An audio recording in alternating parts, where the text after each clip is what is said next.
نام و فامیلیت؟ کریم فنور. کریم فنور؟ تو با خدمت اومدن چیکار میکردی؟ میخوندم.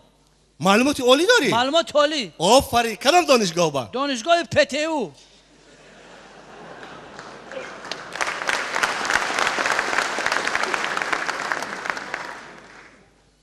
ببینید جوانو هستن که دست و پاچه دارن، همه چی دارن و از خدمت سرکشی میکنن. جسارتت و رحمته. یک دست کردی من با خدمت که این دست تو در خدمت باید دادی؟ نه چخیل نی در قشلاق شید. تو چخیل باید صفی ارتش با اومدی تو؟ همون سزون ابلا باید شید همی کار. چخیل شد؟ همون در دوره پختچین دست نبودم که یک کمی وای داد شید که ابلا و آمد قپیدن همون کارمندای وایم کمد یا واقعاس کردم قشلاق جمع شید. این دست دمی کارمندای وایم کمد قپیده، این دستگر مردمی قشلاق. این طرف یک نیم ساعت کشاکش شید، دست طرف وایم کمد آمده خدم اونجا مانده.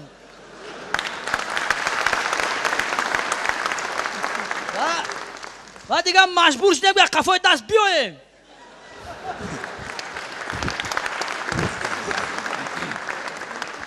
حالا چند سال شده اینجا؟ یک نیم سال شدم خیلی خدمت دارم اکا. نه گفتن که تا خدمت بود نکنی دست تنه میتیم. دست کجا با؟ دست کجا با؟ دست همو یخدان همی جای خنک مرزیل کمی و اینی چاز دای. گفتن بعد همی چی میدوزه میتیم گفت به تشویش. نه که من راضی من خدمتم اکا. چخیل؟ خیلی چی کم نیست ما خدمت نه ما خدمت تیار اکا. تیار؟ آفرین به تو. لیکن من خواستم شما دعوت کنم و تبریک کنم. متاسفانه ناو یک شکایت شد. فهمیدتون؟ وای قسم حربی ما بین 5 تا دیه بکو. ناو واسقال قشلاق آمد بابای قاسم. اما بابای قاسمی که در این پشت قسم نظامی خدمت میکنه همون رفیق میار. بله همون کس اومدن شکایت کردن. چی؟ که من 12 تا مرغ داشتم همین شب سربازای شما اومدن 12 مرغی منو برده کشته خوردین. ارتش گفتن. ما گویا؟ این چی گپ شده کنم؟ یا فکر میکنم که تو دزیدگی. کی؟ تو. نه رفیق میار ما این کارا کردگی دستم رفیق میار. قسم خور. شیرینی های شفاعت بزنم رفیق میار. تو. نه رفیق کمان. قسم خور. من بابام گفتن که قسم نخور، قسم خاصیت بیزب داره گفتن. من حیران کی میکنه این کارو نباشد؟ کی میکنه؟ اصلا هیچ اکا که من با یک دست شما میرم اکا با یک دست هیچ جا طرف من نگاه کماندی. رفیق کماندی. اکی یک دست خدا اکی شما چه خیلی ما که ما باوری ما یک درجه خیلی میکنیم با یک دست نی کار نمیکنم. نه بخشش نه. او بالا طرف می خیلی نگاه. نه بخشش. او بالا. بخشش. رفیق کماندیر. چی بود؟ نام چی بود؟ کریم فنور. انور جان بخشش 1000 رو بخشش. نه تو نه. همین چی بالای داری تو؟ همین میگم روباه بردگی. ممکن. منم گفتم بابای قاسم که تو احمد نکنه سربازای من. روباه بردگی اینجا محله آخی پوری روباه. بابا بیچاره زیر لبش یک غرغر کرد گفت. میدونی چی گفت؟ نه. گفت بر پدری 75 تا درام بدم ناو دیدم روباه که در سرش کلاه حربی و در پاچش موزه رزمی 43 باشد. من حیران. اینش مایلش همین واقعه با 3 ماه پیش دیگه شدگی بود اخی. همین واقعا 3 ماه پیش دیگه شدگی بود. باور میکنی؟ شدگی بود 5 تا مرغ ایندو که همین مسافت کدوم دوزیده بردگی. من آمد با من قطعش جنجال کردم. رفتم دیدم حقیقتا با پری مرغ مرجان همون ایندو از خونش تا در قسم نظامی اومدگی. اینش کی میکرده باشه؟ من حیران. من نمیدونم اخی. این من نمیدونم دکن.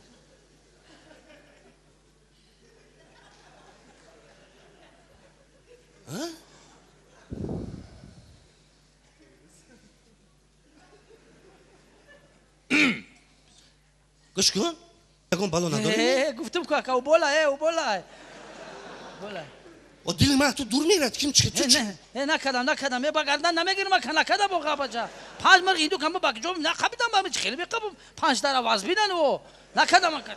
تو وجدان داری تو؟ هیچ کی نمیگوی.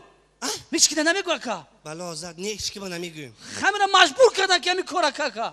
وای تو یک کتاب رکورد گینیس ما در آوردن در کار. هیچ خیلی تو یاد دست داری یک تا مرغ برداشتی. خیلی واقعا نقل که چی گپ شد؟ همون رفتم همون چه مرغ همون با قاسم. هم یک ایندو که با دستم خبیده بود 5 دقیقه همین 60,000 تن و 60 تا آوردم اکا. یعنی که تو کردی؟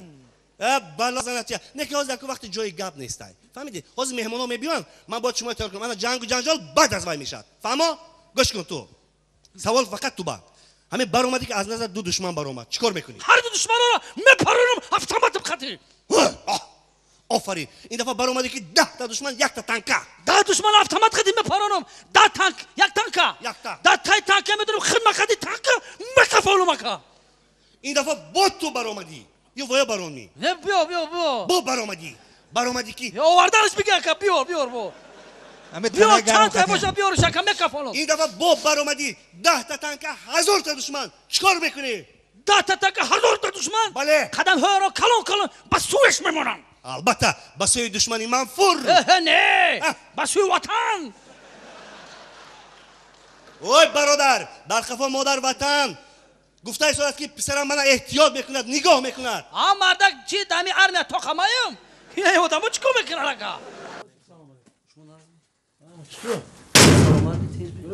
یک دقیقه اوی سلام بیرون با آدم بسیار که خیر من خدمت من نشناختید نه او خونم برافته که یک کار بکو پول داده بودم من شما تابا جان پول؟ نه چقدر پول؟ $500 من شما دادم تو کی؟ 6 ماه پیش 6 ماه پیش؟ فامیلتون چی؟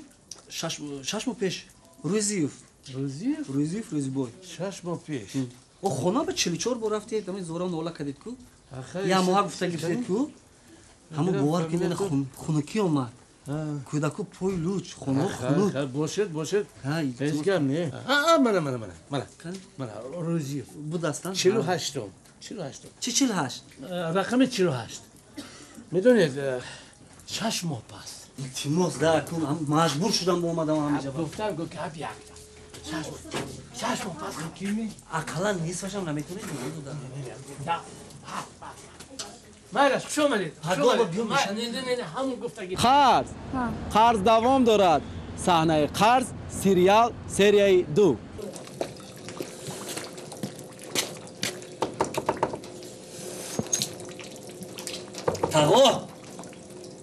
تاغو سلام علیکم نازم شما خوب هستید؟ راستم بیرون خودم داره ممکنه؟ یک دقیقه فامیلتون چی بود؟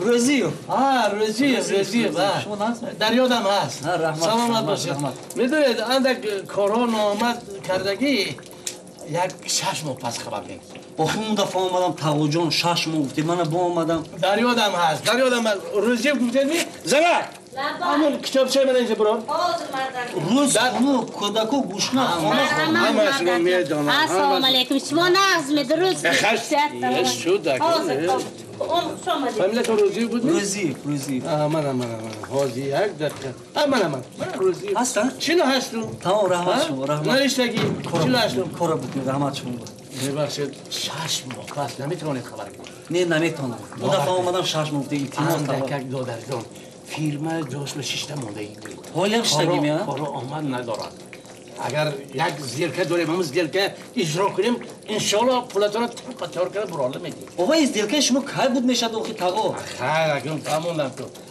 مایلش اما یک چی گپ زدم خب مردک بودی تاغو من شما حرمت میکنم من زور اومد پیش شما اومدم من شما $500 دادگیم انا کوش از $500 $200 گیرید من بخشیدم اوشاتون شود فهمم $300 تیر من دیگر نمیبینم گپ ده تمام 6 ماه پس $300 از من میگیرید سلامت باشید خوش آمدید من $200 خیر اکرم اقلا 300 تا قرض چی شد؟ قرض دوام دارد قرض سریای 3 زنک همین قبط سیمی خونه ساخته تمام کردیم توی سر میکنی انشالله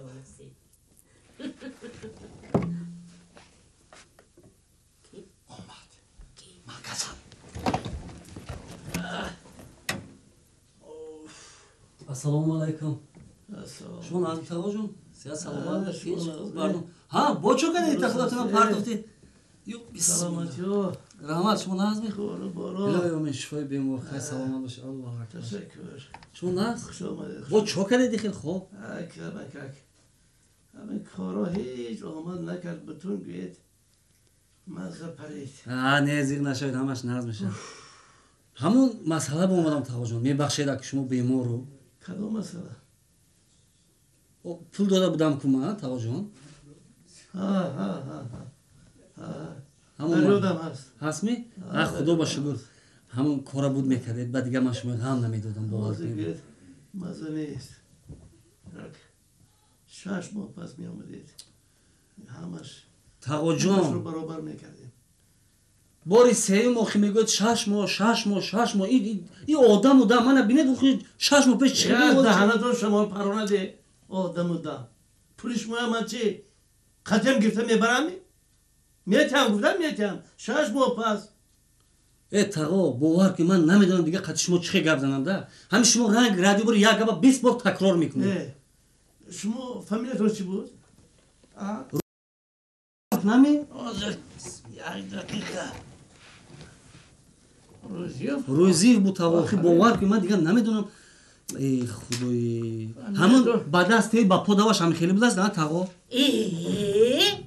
این boş مومه او نخود ککرون هر روز به پوش اومدن گیرید او مرده که با کسا زدید من استخوانش سفید شده او نوبتتون است میگیرید وقتش به میگیرید این قدر شما بی توقت زنک بیهوده نگفتند که از نو کیسه قرض نکن قرض کردی هم خرج مکن تو منه الان جانم به حلقم آوردی تو به من داد نزن تقا جان داد نزدی یه فامیل چی بودی ها؟ تقا جان التماس با داد زدی داد نزن گفتم که تو خودت کی ها؟ کی؟ تو خودت کی؟ من همه مردمم همه آدم ها تو بر این آدم فهمیدی یا نه؟ من داد نزدی داد نزن فامیل چی بود؟